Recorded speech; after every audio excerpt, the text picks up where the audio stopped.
Saris had been practicing his wing-folding technique for 3 months, and he still knocked someone's briefcase off their arm at least once a week. Today it was a Pelian businessman who grunted but didn't complain. Everyone on Transit Station Gamma 7 had learned to give each other grace during rush hour. There were 47 different species trying to get through the same turnstiles every morning, and patience had become the unofficial station motto. The dragon squeezed through the barrier meant for human-sized bodies, careful to tuck his tail just right. His blue scales scraped against the metal frame with a sound that made his teeth ache, but he'd gotten better at it. Much better than his first week, when he'd gotten stuck for 20 minutes while station security tried to figure out how to extract a 2-ton dragon without calling the fire department. Platform 12 stretched ahead, already crowded with the morning commuters. Saris could smell the coffee from Griff's cart, that bitter, wonderful scent that meant civilization. Real civilization, not the isolated mountain peaks where he'd grown up. Not the cold caves where dragons sat alone counting treasure that nobody wanted to steal anymore. A Quesh family rolled past him, their blob-like bodies shimmering pink in the platform lights. The youngster waved a pseudopod at Saris, and he carefully waved back with one claw. The parent made an apologetic gesture, but Saris just smiled. He'd learned smiling. It took practice when you had that many teeth.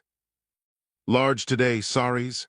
Griff called from his cart, already reaching under the counter. "Please," Saris rumbled, his voice deeper than he meant it to be. He still hadn't mastered the indoor voice thing. The Pelian pulled out a mug the size of a soup bowl, specially made and kept just for him. Saris felt something warm in his chest that had nothing to do with his fire glands. 3 weeks ago, Griff had just started keeping the mug there, never made a big deal about it, never asked for extra payment. Just saw a problem and fixed it quietly. That was what humans did, apparently. They saw problems and fixed them, usually in ways that helped everyone. Saris paid with his station card, the one he'd gotten modified to work with his claws. Everything here had modifications, little adjustments that let everyone exist together. The Vorns had crystalline bodies that chimed when they moved, so the audio announcements included visual signals. The Quesh couldn't use stairs, so there were ramps everywhere. Dragons couldn't fit in standard seating, so the trains had reinforced standing areas with high ceilings. Nobody was asking anyone to change what they were. They just changed the spaces to fit everyone. The Hypertrain hummed into the station right on schedule. Saris had been riding this exact train for 2 years now, ever since he'd fled his homeworld and everything he was supposed to be. The doors opened with that familiar hiss, and the crowd shuffled forward with practiced efficiency. Bait was already in her usual seat, tablet in hand, reading something that made her frown in concentration. She was human, middle-aged, always wore comfortable shoes and a jacket with too many pockets. She'd never said more than "excuse me" and "have a good day" to Saris in all these months, but he'd started thinking of her as a constant, like the coffee cart, like the conductor's crystalline voice announcing stops. Today, though, she looked up as Saris positioned himself in the standing area near her seat. Their eyes met for just a second, and she smiled before going back to her reading. Saris's hearts did something complicated. The train lurched into motion, and Saris automatically adjusted his stance. He'd gotten good at this too, at moving with the rhythm of the train, at being just another body in the flow of commuters. Around him, dozens of species swayed together, heading to their jobs in the city center. He worked as a data analyst for an interstellar insurance company. It was boring work, the kind of boring he'd dreamed about when he was young, and everyone expected him to be impressive. Terrifying, powerful, alone. Dragons weren't supposed to want ordinary things. They were supposed to want dominance and gold and fear in the eyes of lesser beings. But Saris had never wanted any of that. He'd wanted to know what it felt like to have neighbors, to say good morning to the same people every day, to worry about being late for work. His tablet buzzed with a notification, probably his mother sending another message about duty and heritage and disappointment. He ignored it. She'd been sending those messages for 2 years. They'd probably continue for another century at least. Dragons were patient when it came to grudges. The train slid through the tunnel, smooth and fast, carrying hundreds of people who had places to be. Outside the windows, the station blurred past in streaks of light. Humans had brought hypertrains to the galaxy 30 years ago, and everything had changed. Not because the trains were particularly advanced technology. Lots of species had fast transportation. But humans had built them for everyone, every species, every body type, every need. And then they'd made them public, made them affordable, made them normal. Bate turned a page on her tablet and Saris caught a glimpse of the screen. It was a book about Earth mythology, about dragons. He could see illustrations of scaled creatures breathing fire, terrorizing villages, hoarding gold in mountain caves. His ancestors, his legacy, everything he was supposed to be and everything he'd run away from. Bate glanced up again, caught him looking, and this time she didn't look away. "Sorry," she said, her voice quiet enough not to disturb other passengers. "I hope this isn't rude. I'm reading about dragons. Are you familiar with Earth mythology?" Saris felt his translator chip warm against his skull as it processed the question. He could say no, could pretend he didn't know or didn't care, could go back to being invisible. Instead, he said, "I know it. The stories get some things right, most things wrong." Bates' eyebrows went up with interest, but before she could respond, the conductor's voice chimed through the speakers. "Next stop, Central Plaza, doors opening on the left." The moment passed. Bate gathered her things, gave him a small smile, and joined the flow of passengers heading for the doors. Saris stayed where he was. His stop was 3 more down the line. But something had shifted. Someone had asked him about being a dragon, not with fear, not with awe, just with curiosity. His tablet buzzed again. This time he looked. It wasn't his mother. It was a message from the Dragon Council of his homeworld. Official, formal, concerning. 3 representatives will arrive at Transit Station Gamma 7 in 7 days. You will meet with them regarding your obligations to your kind. This is not optional. Saris's coffee suddenly tasted like ash. Outside the window, the station blurred past, all those lights and lives and ordinary beautiful chaos. He didn't want to leave. For the first time in his long life, he finally had something he didn't want to lose. The train carried him forward anyway, just like always, toward whatever came next. The coffee cart. Line moved slower than usual. A Vorn child kept trying to count their credits, but the crystalline fingers made the coins slip everywhere. Griff waited patiently, not rushing, while the parent made apologetic chiming sounds. Nobody behind them complained. This was Platform 12. Everyone had been that person fumbling with payment at some point. Saris waited his turn, thinking about the message from yesterday. 7 days. The council representatives would arrive in 7 days, and his quiet, ordinary life would probably end.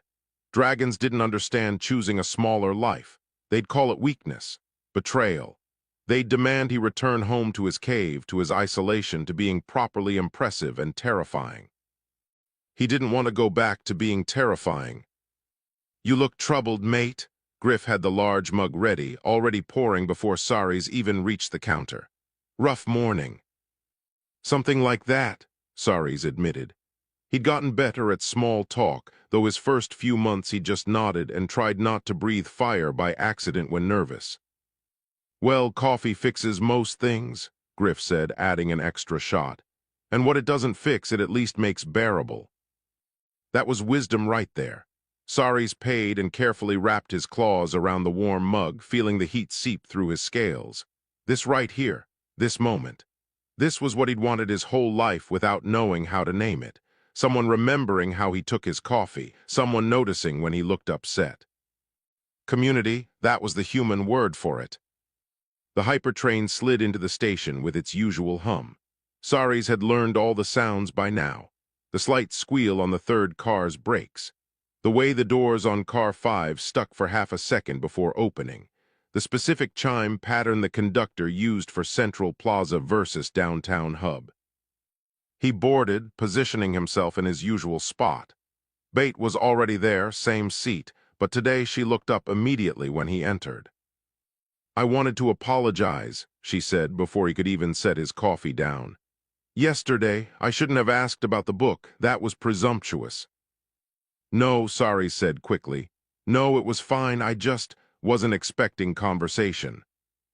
Bates smiled, and it reached her eyes in that way humans had. I'm Bate, by the way. I've seen you on this train for months, but never properly introduced myself. I'm a xenoanthropologist. I study how different species integrate into mixed communities. Sorries, he replied, feeling his nervousness settle a bit. I'm a data analyst, very boring compared to your work. Boring is underrated, Bates said. She held up her tablet, showing the dragon mythology page. I'm actually researching integration patterns. Dragons are fascinating because traditionally your species is solitary, but here you are commuting daily with 47 other species. That's unprecedented in dragon history. It was unprecedented in his personal history too, but Saris didn't know how to explain that. How did you tell someone that everything they took for granted, the casual greetings, the shared spaces, the simple act of standing next to strangers without violence, was magic to you? The book gets dragons wrong, he said instead. We're not obsessed with gold. We collect things, yes, but that's not the point. We collect because when you live alone for centuries, objects are the only constant. Gold doesn't die. Gold doesn't leave. Bates' expression shifted to something softer. Understanding, maybe. So the hoarding isn't about greed, it's about loneliness. Nobody had ever phrased it that way before, but yes, exactly yes. The mythology also gets the fire-breathing wrong, Saris continued, feeling more confident. We don't breathe fire when we're angry. We breathe fire when we're scared or defensive. Terror makes us dangerous, not rage. A small Quesh child rolled down the aisle, moving too fast, and bumped into Saris's leg. The parent rushed over, colors flashing apologies in patterns Saris's translator, Chip, rendered as mortified concern. Oh, stars, I'm so sorry. He's still learning spatial awareness, please don't. Saris carefully lowered himself down, bringing his massive head to the child's level. The little Quesh stared at him with wide sensory nodes, trembling slightly. It's okay, Saris said gently. I'm still learning spatial awareness too. I knocked over a briefcase this morning. The child's colors shifted from frightened purple to curious orange. A tiny pseudopod reached out, hesitant. Would you like to touch my scales? Saris asked. They're not hot, they're actually quite cool. The parent looked shocked but didn't intervene. The little Quesh pressed their pseudopod against Saris's snout, feeling the texture of his scales. Wonder replaced fear in those color patterns. Pretty, the child said in the simple way. Children had of distilling complex things to their essence. Thank you, Saris replied. You're pretty too. The parent managed to corral their child back to their seat, but kept glancing back at Saris with an expression he was starting to recognize. Surprise mixed with reassessment. The look people got when their expectations crashed into reality, and reality was gentler than expected. Bate was watching him with that same studying expression she probably used in her research. You're very good with children, very patient. Children aren't born afraid of me, Saris said. They only learn fear if adults teach it to them. I'd rather teach something else. His tablet buzzed, another message from the council. He looked at it, felt his fire glands heat with stress, and quickly set the tablet face down. Bad news, Bate asked. Saris hesitated. He'd never told anyone here about his situation, about being a disappointment to his entire species, about representatives coming to drag him back to proper dragon behavior. But Bate had kind eyes, and she'd called him unprecedented, like that was a good thing. Representatives from my homeworld are coming, he said quietly. They want me to return. They think living here, riding the Hypertrain, working an ordinary job, they think it's shameful, weak. What do you think? Bate asked. Nobody had ever asked him that before. What did he think? Not what was traditional, not what was proper. What did Saris himself actually want? I think, he said slowly, that I've never been happier. I think riding this train every morning is the best part of my day. I think knowing Griff saves a special mug for me matters more than any gold hoard. I think. He paused, looking around the car at all the different species, all going somewhere all together. I think humans taught the galaxy something my people never learned. What's that? That being together is better than being superior. The conductor chimed the Central Plaza stop. Bait gathered her things but didn't stand yet. How long until they arrive? She asked. 6 days. Then we have 6 days to figure this out, she said, and the way she said we made Saries' hearts ache with gratitude. The train moved on, carrying them forward, carrying them together. Saries' apartment was built for medium-sized species, which meant it was approximately 3 sizes too small for a dragon. His tail curled around his makeshift bed, his wings pressed against the walls, and his head barely fit through the bathroom door. He'd looked for larger housing when he first arrived, but this place had a window. The window faced the Hypertrain lines. From here at night, he could watch the trains crisscross through Transit Station Gamma, 7 like glowing veins carrying life through the structure. Blue lines, red lines, green lines, all moving on their schedules, all carrying people home or to work or to visit friends or to start new lives. The window was worth the cramped space. Tonight he couldn't enjoy the view. His tablet kept buzzing with updates from the Dragon Council. They'd sent specifications for where he should meet them, not at the station proper, not at the transit hub. At Landing Bay 7, the area reserved for private ships and important visitors. Dragons didn't use public transportation. Dragons arrived in style, making statements, reminding everyone they were old and powerful and not like ordinary beings. Saries hated Landing Bay 7 already. He'd tried to work after getting home, pulled up his insurance data files, attempted to focus on risk assessment algorithms. But the numbers blurred together. 3 days.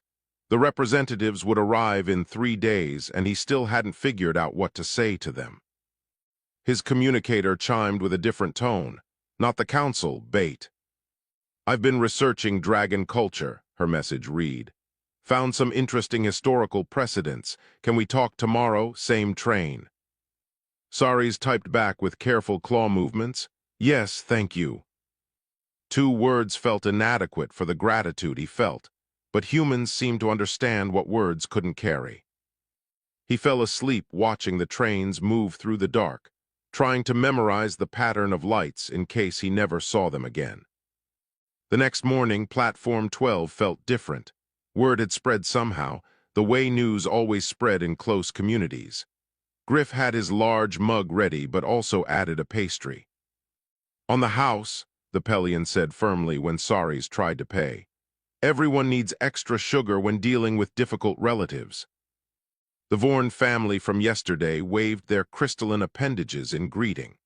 The Quesh child rolled over with their parent following, and the little one pressed against Saries' leg, and what he'd learned was their version of a hug. Be brave, the child said in simple words, colors flashing. Encouragement patterns. How did they all know? Saries hadn't told anyone except Bait. But apparently Bait had told others, or others had noticed his distress, and now the entire platform seemed to have decided they cared about his problem. This was what community meant. Your problems became everyone's problems, not as a burden but as a shared concern. Bait boarded the train with a physical notebook this time, old-fashioned paper filled with handwritten notes. She sat in her usual spot and gestured for Saries to come closer. I found something, she said, keeping her voice low. Dragon culture has this concept called the trial of worth. When a dragon's choices are questioned by the council, they can demand a trial to prove their path is valid. I know about trials of worth, Saries said carefully. They're usually combat-based, demonstrations of strength, fire-breathing contests, things I'm not good at anymore. Usually, yes, Bait agreed. But here's the interesting part. The historical texts say the challenger gets to define the terms of the trial. The council sets the question, but you set the test. Saries felt something spark in his chest, not fire but hope. They'll question whether I'm still a proper dragon, he said slowly, thinking it through. Whether living here has made me weak. And you get to define what strength means, Bate finished. What tests would prove dragon worth to you, not to them, to you? The train hummed through its tunnel, and Saris looked around the car. Dozens of species, all different sizes and shapes and needs, all existing together in a space that made room for everyone, all heading somewhere that mattered to them. Integration, he said. The ability to exist in a shared space without causing harm, to be powerful without being destructive, to be different without being separate. Bates' smile was fierce and proud. That's brilliant. Can they refuse if you phrase it as a proper trial? Dragon honor codes are very specific, Saris said. If I invoke the trial of worth correctly, they have to accept, but, he paused, doubt creeping back. They're old, Bate, ancient, set in their ways, they won't understand why this matters. Then we'll show them, Bate said. She looked around the car, seeming to calculate something. How many people ride this train during rush hour? This car, about 80. The full train, maybe 500. And how many species? 23 different species use this line regularly. Bates' smile got wider. Saris, what if the trial wasn't just about you? What if it was about proving that what humans built here, what all of you built here together, is actually stronger than the old dragon way? The conductor chimed the approach to Central Plaza. Around them, passengers started gathering their belongings, preparing for their stops, moving with practiced coordination that came from riding together every day. They arrive tomorrow, Saris said quietly. At Landing Bay 7, they expect me to meet them there. Will you?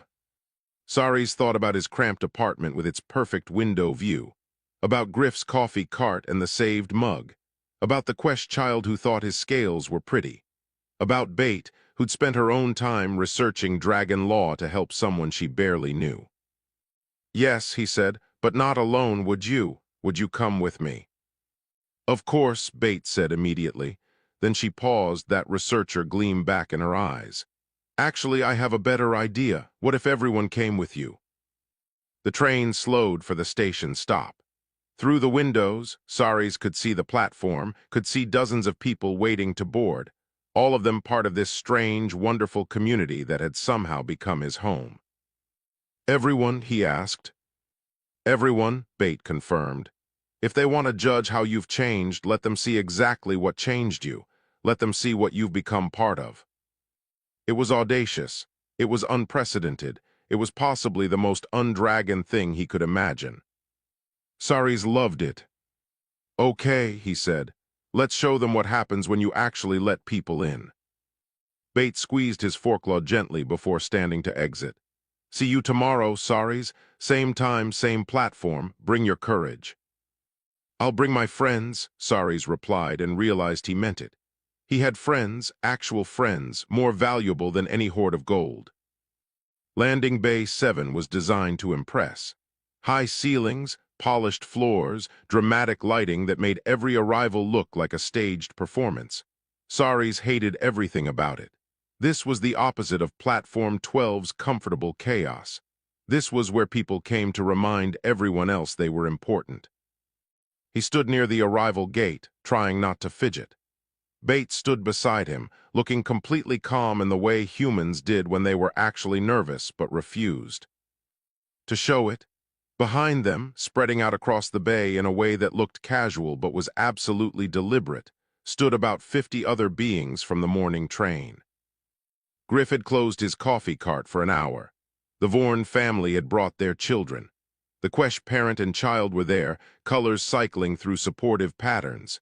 Even the conductor had come, their crystalline form chiming softly with each small movement. They're going to be confused, Saris said quietly. Good, Bate replied. Confusion is the first step toward understanding. The arrival display chimed. Ship EF-872 from Dragon Homeworld Designate had docked. Saris felt his fire glands heat with anxiety. His scales itched.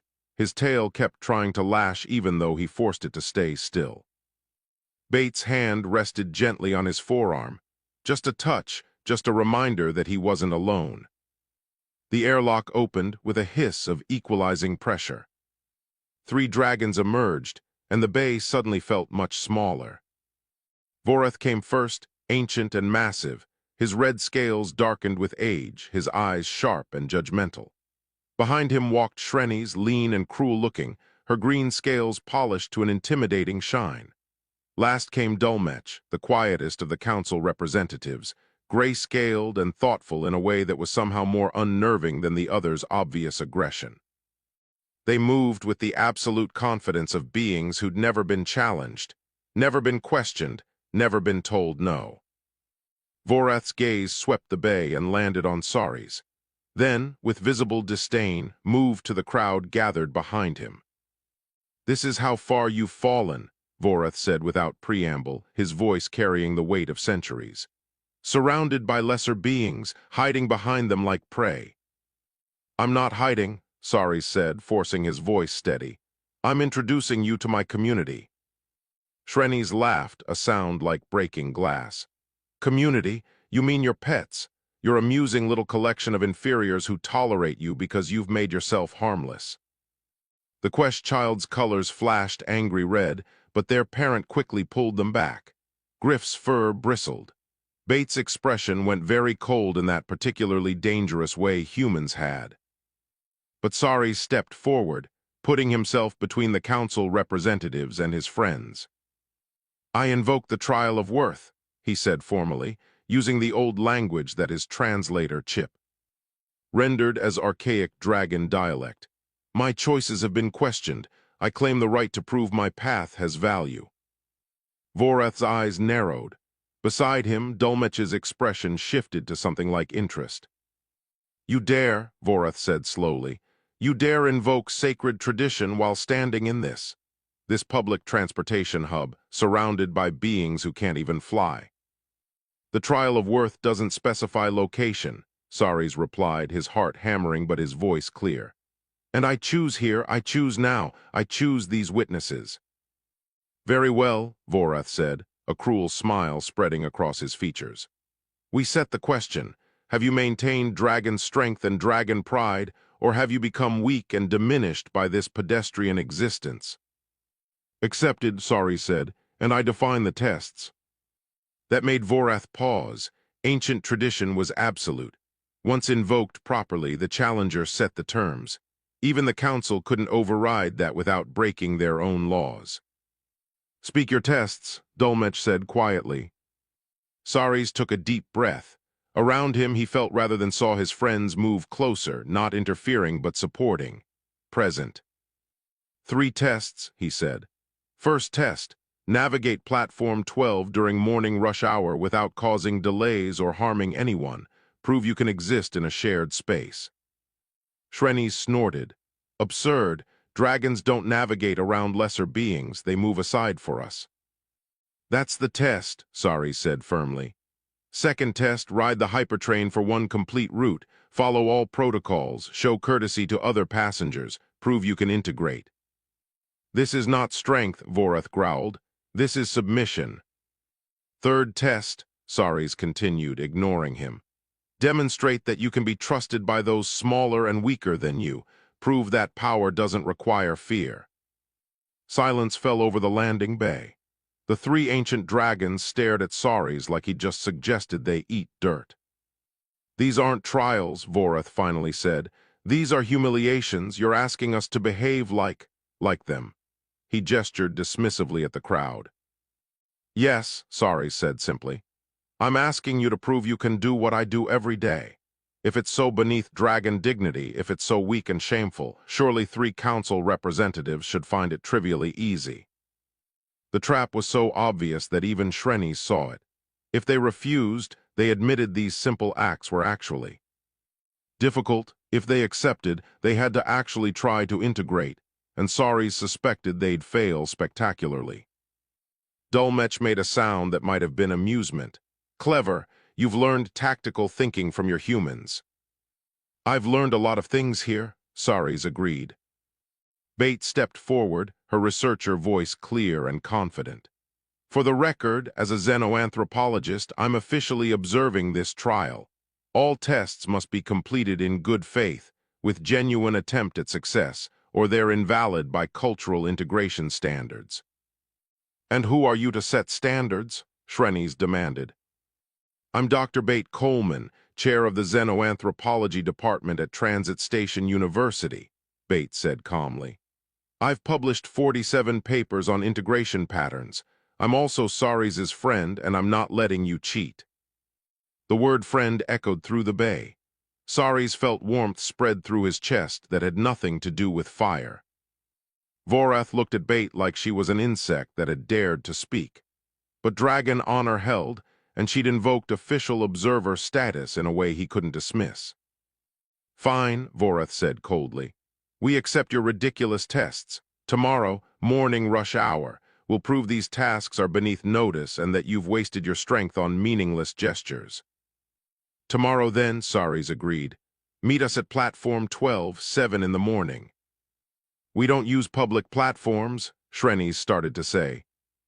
You do now, Griff called from the crowd. If you want to judge our Saris, you ride our trains. The ancient dragons looked at the gathered crowd, really looked, and for just a moment Saris saw uncertainty in their expressions. They'd expected to arrive, overwhelm him with presence and tradition, and drag him home. They hadn't expected resistance. They definitely hadn't expected solidarity. 7 in the morning, Vorath repeated, turning back toward the airlock. Don't be late, though I suppose punctuality is another of your newly acquired pedestrian habits. They left, taking their dismissive superiority with them. The moment they were gone, the crowd erupted in conversations. The conductor chimed an encouraging pattern. Griff was already planning what kind of coffee might challenge ancient dragon taste buds. Bate turned to Saris, her expression both proud and worried. They're going to fail, you know. They won't be able to help themselves. I know, Saris said. That's what I'm counting on. Tomorrow everyone sees what they really are and what I've become. Platform 12 at 7 in the morning was always controlled chaos, but today it felt like the entire station had shown up to watch. Saris arrived early, positioning himself near the turnstiles where the council representatives would have to enter.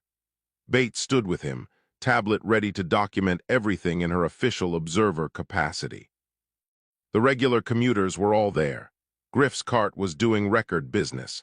The Quesh family had claimed their usual spot. The Vorn children chimed excitedly, their crystalline bodies catching the platform lights.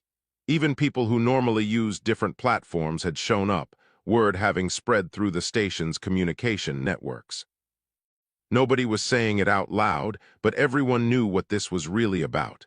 Saris wasn't just proving himself to the council. He was proving something about all of them, about what they'd built together here. At precisely 7, the 3 ancient dragons approached the platform entrance. They looked completely out of place. Their scales gleamed with old power, their movements carried centuries of assumed dominance, and their expressions radiated contempt for everything around them. Several commuters actually backed away instinctively before catching themselves. First test begins now, Bate announced, her voice carrying across the platform. Navigate to platform 12, board the 7:15 train, and complete the journey without causing delays or harming anyone. Vorath approached the turnstile. He was too large for it, obviously, but that was the point. Saris fit through it every day by folding his wings just right, tucking his tail at a specific angle, lowering his head, and moving with careful precision. Vorath simply pushed through with brute force. The turnstile buckled, metal shrieked, people nearby jumped back. That's destruction of station property, Bate said calmly, making notes, and causing distress to nearby passengers. First test failed already. Ridiculous, Vorath snarled. The entrance is inadequate. It fits Saris fine, Griff called out. He manages every day.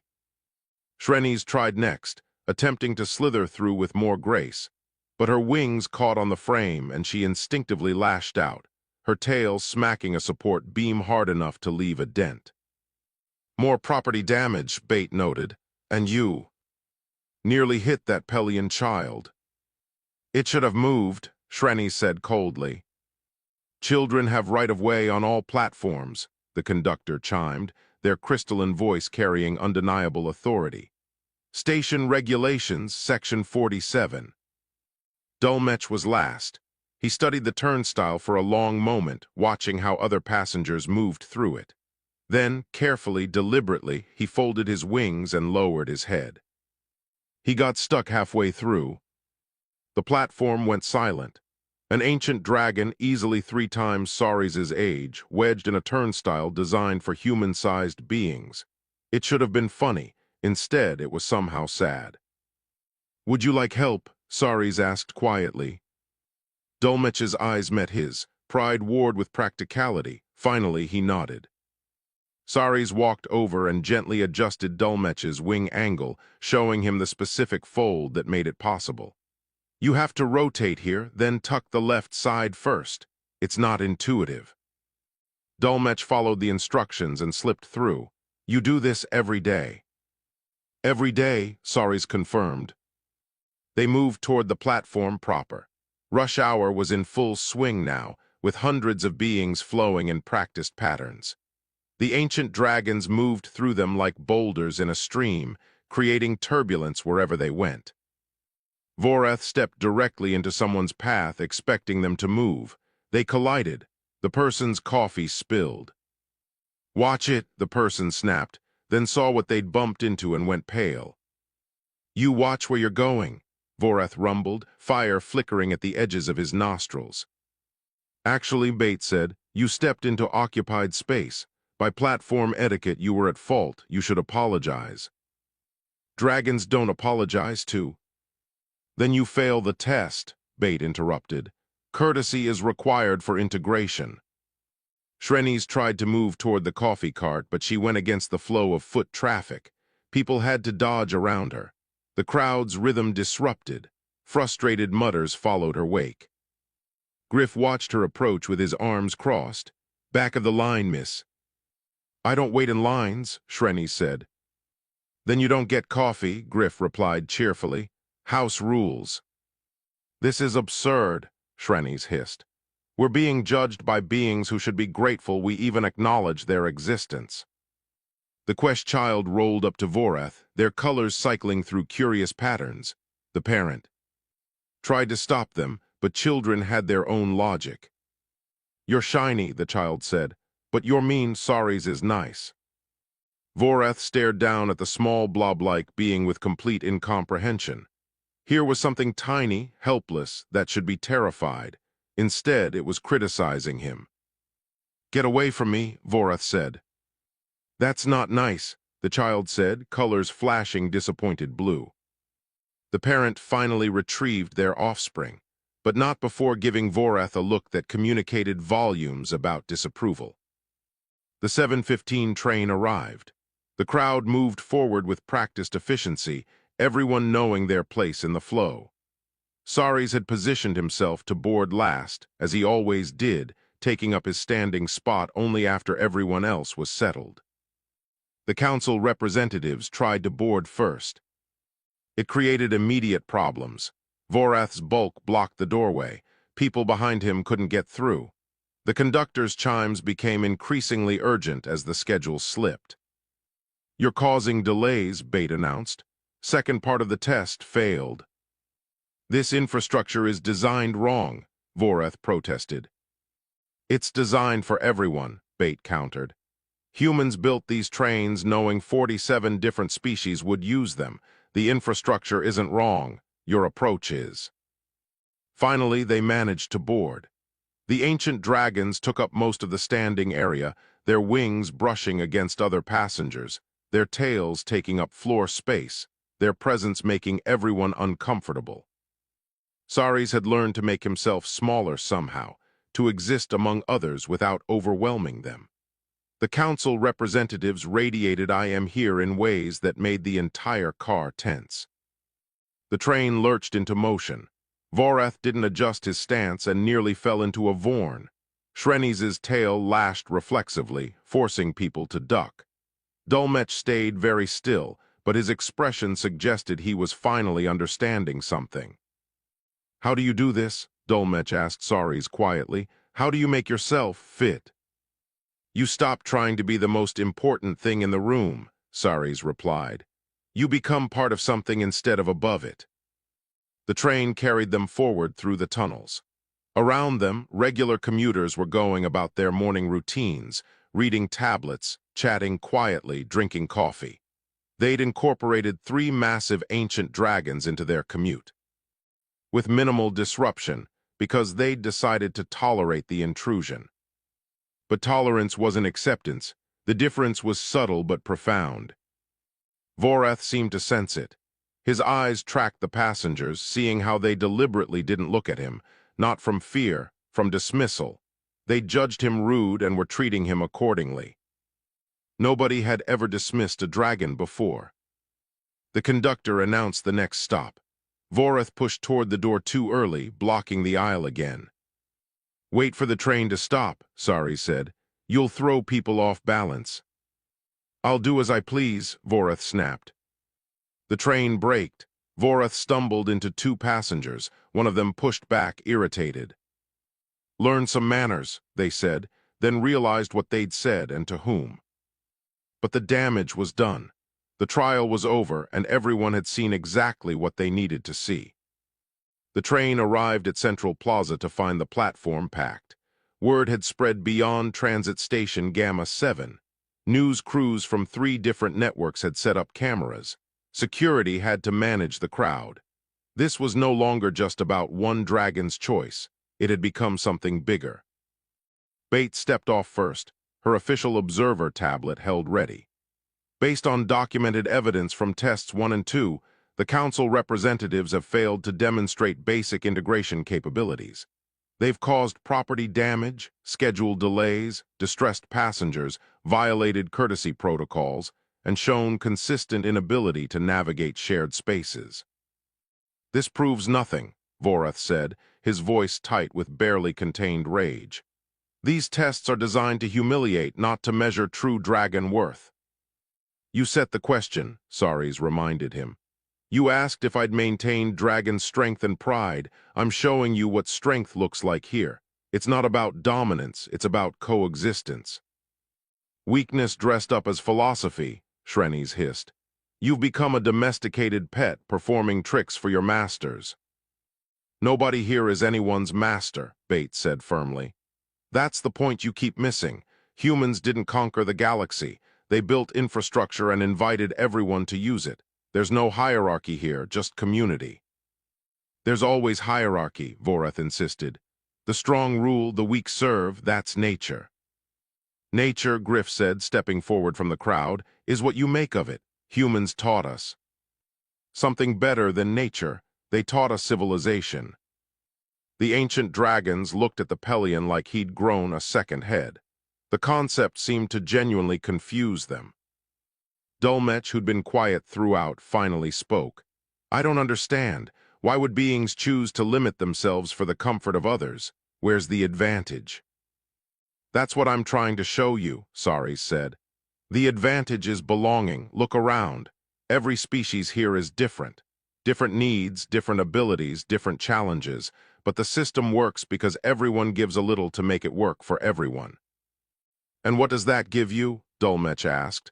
What do you personally gain? Saris looked at Bate, who'd spent her own time helping him.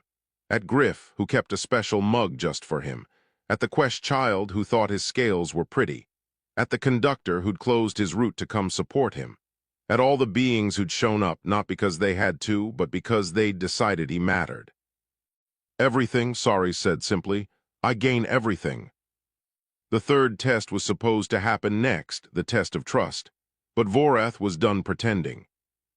Enough of this farce, he declared, his voice carrying across the platform. You want to see dragon strength, real strength? I'll show you. His fire glands activated, heat building visibly in his throat. The crowd gasped and pulled back. Security moved forward, but too slowly. Vorath wasn't targeting anyone specifically.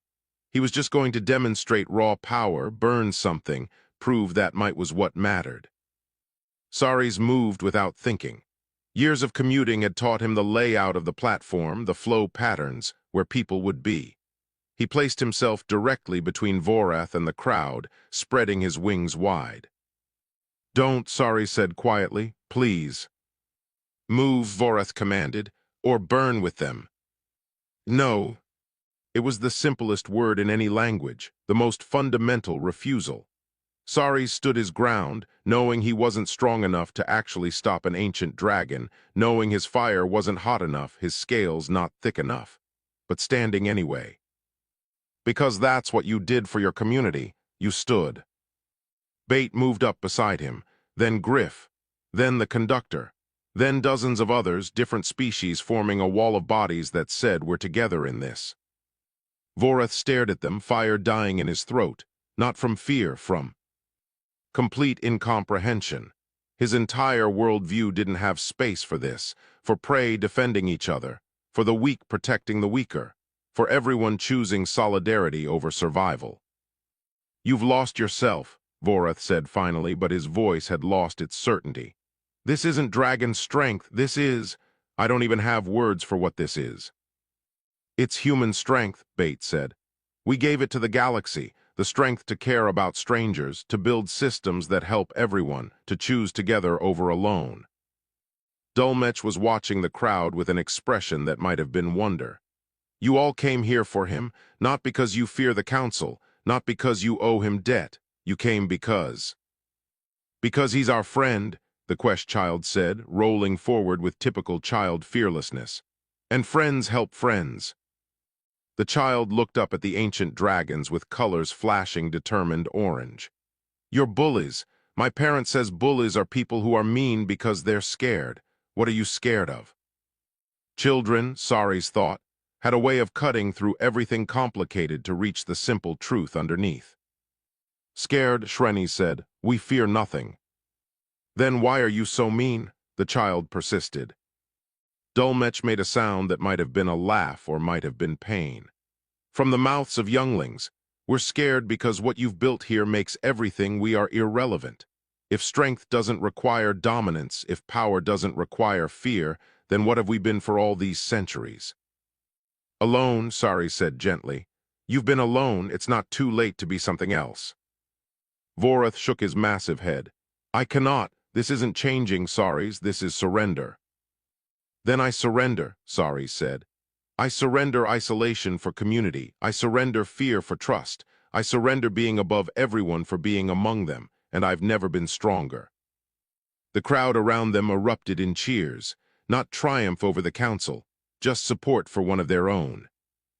Vorath turned away. Shreni's followed. They would leave, return to their caves, continue being alone together. Some people couldn't change even when change was offered. But Dulmech stayed. "I would like," he said slowly, "to try the third test. I would like to learn, whatever this is." "Integration," Bait said. "It's called integration, and it starts with riding the train like everyone else." 3 months. Later, Saris boarded the 8:15 train, same as always.